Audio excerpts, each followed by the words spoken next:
Sí, yo, mira, caí en la escuela de cocina un poco por casualidad. Y recuerdo que yo, bueno, al principio iba sin más, pero yo tuve la suerte de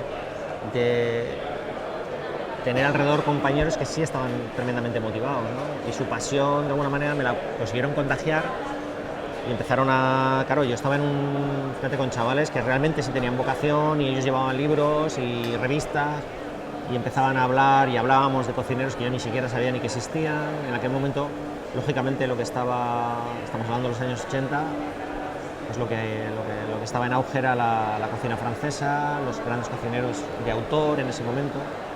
Y yo sí recuerdo con 16 años, a mí me impactó mucho cuando fui al Congreso de Vitoria, ¿no?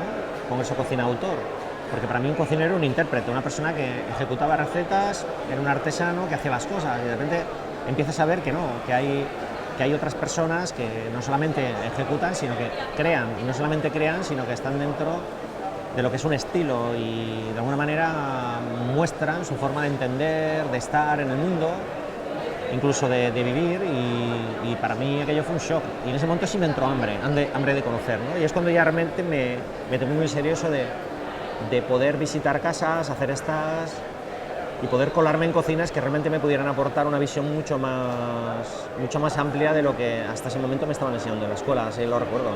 Ese paso.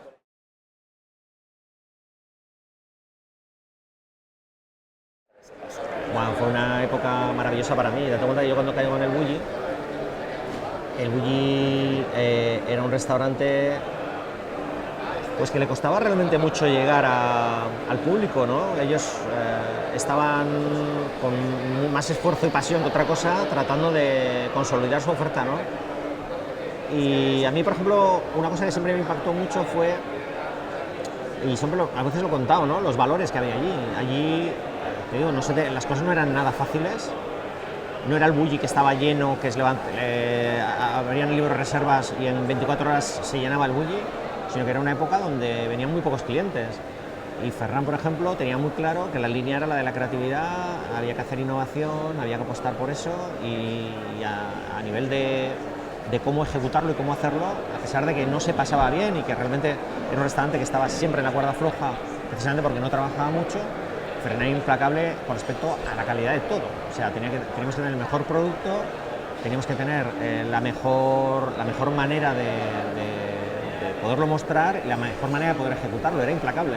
Y a mí me llama mucho la atención esa manera de ser, ¿no? De decir, mira, no sabemos si el año que viene estaremos o no, pero mientras estemos todo tiene que ser impecable, ¿no? Y a mí eso me ayudó a hacer mi tránsito en el desierto, ¿no? Cuando abrimos Mugaret, te das cuenta que estábamos un poco en la misma tesitura. Al final era un proyecto que para la gente de San Sebastián quedaba lejos, a pesar de que podemos estar a 17 minutos o 20 del centro de San Sebastián, que esto es una gran ciudad, es moverte de un lado a otro ya te cuesta el doble.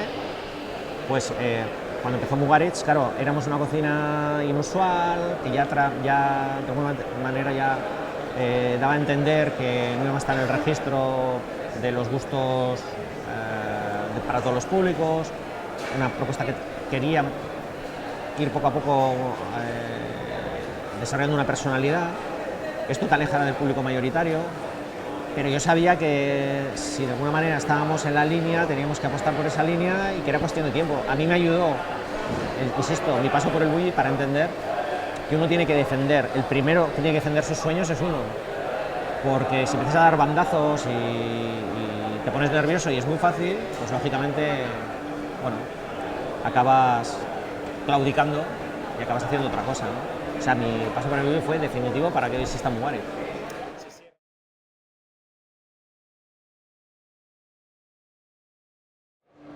Mira, creatividad al final tiene que ver con el ejercicio de repensar las cosas, porque muchas veces date cuenta que asumimos con naturalidad prácticamente todo lo que ocurre dentro de lo que es nuestro día a día a nivel de gastronomía, ¿no? Es decir, las cosas tienen que ser así. ¿Por qué? Porque han sido siempre. El hecho de que tú las repienses, las plantees, las analices, hagas un giro de guión, les pongas una mirada diferente, al final te lleva a conclusiones sorprendentes. Y la creatividad en el fondo no deja de ser un ejercicio de aprendizaje, ¿no? Tú puedes tener una ocurrencia muy buena, y el problema que tenemos en este mundo es que ideas buenas que se quedan en ocurrencia hay muchas. El problema es cuando eso se moviliza y ya lo conviertes en algo más tangible, que puede ser una idea o un plato, me da igual, o un proyecto. Y esto para mí es la innovación, ¿no? Es decir, cuando es nuevo y bueno. Para que sea innovador tiene que ser nuevo y bueno.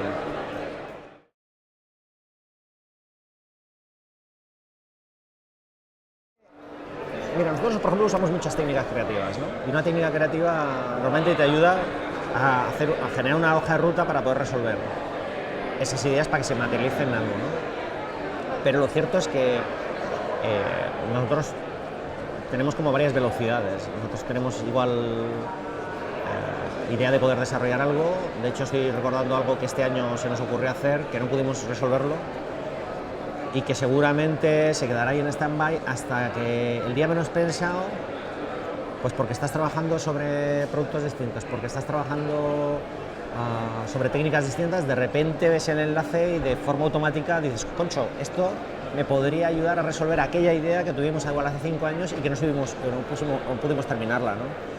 Pues digo, vamos trabajando como en diferentes velocidades y a veces ocurre mucho eso de que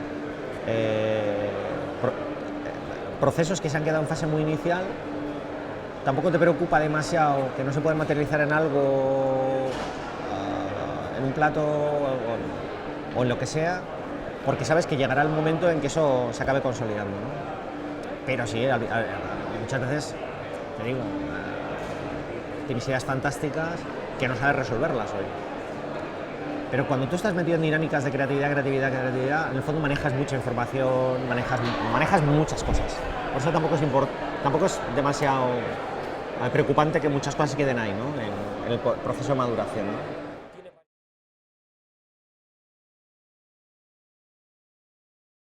Sí, porque mira, en el mundo siempre ha habido gente con el morro muy fino. Siempre ha habido, puedes encontrar libros antiguos y bueno, te diría más, desde época romana, gente que le ha prestado mucha atención a aspectos que tienen que ver con la sensorialidad, por ejemplo, ¿no? Entonces, te digo, desde épocas muy antiguas siempre ha habido gente que se ha molestado y preocupado en comer aquello que ha considerado que es exquisito, ¿no? Y el concepto de exquisitez ha existido siempre y en todas las culturas. Entonces nosotros tenemos ya ahí un asidero al que aferrarnos, ya culturalmente ha sido así.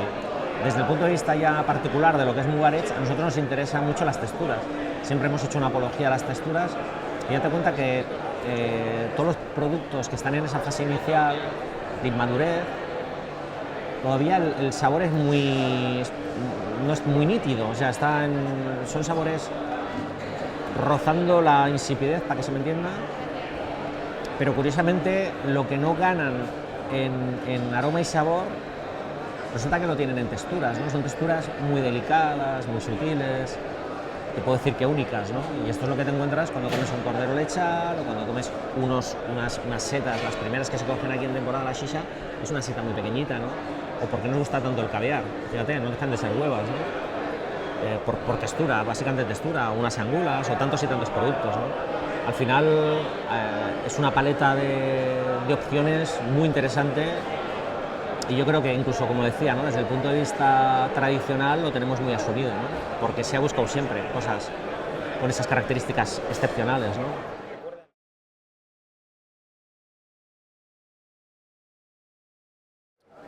Pues mira, es muy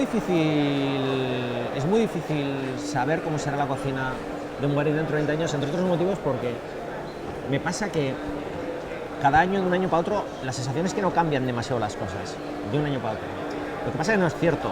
Desde dentro hemos naturalizado muchas cosas, muchos aspectos de lo que hacemos, que cuando viene alguien y ves cómo rebota en el comensal o incluso gente que tiene mucho conocimiento, es sorprendente, ¿no? A mí, por ejemplo, me sorprende mucho cuando la gente dice, jo, que bien este año, que habéis dado un giro a toda la propuesta, que realmente sois unos valientes. Pues hace poco Dani García hacía un tuit, ¿no? Después de pasar por Mugaritz, ¿no? Decía, hay otros planetas, hay gente que es marciana y menos mal, ¿no? Y decía, pero si no somos tan marcianos, si realmente no somos tan marcianos. Pero claro, porque tú estás dentro y porque tú no puedes de alguna forma naturalizar seguramente cosas que son excepcionales. Y en Mugarit, insisto, no hay tanto una necesidad de cambio de concepto, de estilo, como sí una reflexión o una respuesta a cosas que están muy meditadas, ¿no? Es decir, este año, por ejemplo, con respecto al año pasado, o los últimos años, hemos acabado consolidando una idea que teníamos ahí, que estaba latente, pero que no acababa de verse clara, ¿no? Y al final dijimos, concho, si nosotros trabajamos la creatividad plato a plato y después ordenamos un menú, ¿por qué el menú tiene que ser convencional? ¿Por qué tiene que ser como la gente se lo espera? Primeros platos, pescados y carnes, ¿no? ¿Por qué no terminamos con un pescado o terminas con una verdura? ¿Y por qué no, en vez de secuencia a manos y después platos ya más sólidos con cubiertos, eso también no se desdibuja y le damos otro orden, ¿no? ¿Por qué tenemos que asumir el orden de las cosas? Porque siempre ha sido así, pero realmente tiene lógica. Cuando resulta que una cabeza de ajo glaseada con un jugo de cordero puede tener mucho más entidad y mucha más personalidad a veces que una carne asada, por mucho chuleta que sea. Claro, entonces al final realmente, como te digo, responde a un proceso de reflexión y que este año se ha consolidado en un ejercicio que ha sido desdibujar absolutamente todo, ¿no? Entonces se cruzan verduras con pescados, algo dulce, algo frío, algo caliente. Claro, hay un momento donde tú, cuando estás comiendo un menú de 25 platos, estás totalmente desorientado, porque ese orden natural al que tú estás acostumbrado no se da, ¿no? Y tú dices, ¿y esto es por qué hacen eso? ¿Simplemente por el hecho de cambiar? ¿Solamente por el hecho de provocar? No. A través de un proceso de reflexión que además ha costado años hacer, porque nos dimos cuenta que eso ya lo veníamos haciendo en pequeños guiños, pero realmente este año ha sido de forma premeditada. Claro, al fin y al cabo llega la gente, claro, se encuentra con un Mugarit que ha cambiado toda la propuesta de platos de un año a otro, digo, en el mismo estilo, pero ha cambiado todo. Este año se han hecho más de 120 platos y encima todo lo que es el protocolo de servicio que tú estás, pues eso que es parte de la experiencia, de repente también es nuevo. Y te digo, del año pasado hay cambio, pero claro, una persona que no ha venido en los últimos 3 años o 5, ya se vuelve loca. Claro, tus pequeños cambios, en el fondo, son grandes cambios.